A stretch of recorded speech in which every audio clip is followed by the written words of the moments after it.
કૃષ્ણ મિત્રો, ગઈકાલે હું અને મારો પરમ મિત્ર સમીર બેઠા હતા. વાતોમાં સમીરે મને એક પ્રશ્ન પૂછ્યો કે દોસ્ત, તું સ્ક્રિપ્ટ લખે, તેના પર રીલ્સ બનાવે, તેને સોશિયલ મીડિયા ઉપર પોસ્ટ કરે, પણ તારા ફોલોવર્સ કે સબસ્ક્રાઈબર તો વધતા જ નથી. મને તો એવું લાગે છે કે તારા વિચારો અને તારો દ્રષ્ટિકોણ પાછળ તારો સમય વ્યર્થ જઈ રહ્યો છે. લોકો તારી વાતને ગંભીરતાથી લેતા જ નથી. સમીરની વાત આજના જમાના પ્રમાણે કદાચ સાચી હતી, કારણ કે આજે લોકો બહુ આંકડાઓ પરથી નક્કી કરે છે.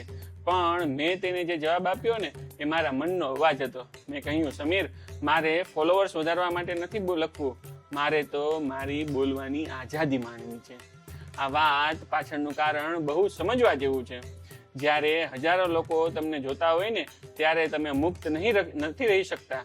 તમારે એવું બોલવું પડે છે જે પેલા હજારો લોકોને સાંભળવું ગમે. ત્યાં તમારી પોતાની ઓળખ ખોવાઈ જાય છે.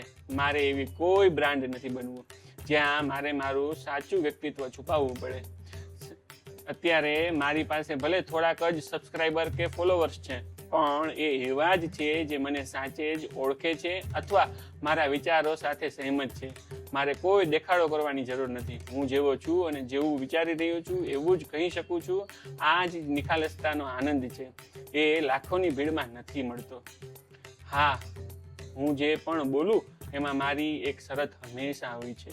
મારી વાણીથી કોઈના ધર્મને દુઃખ ન પહોંચવું જોઈએ, કોઈના આદર્શોનું અપમાન ન થવું જોઈએ.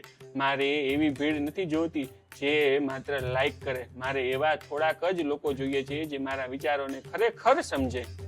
સમીરને લાગે છે કે મારા પ્રયત્નો વ્યર્થ જઈ રહ્યા છે, પણ મને લાગે છે કે સાચી સફળતા એ જ છે કે તમે તમારી જાતને કેટલી વફાદારીથી રજૂ કરો છો.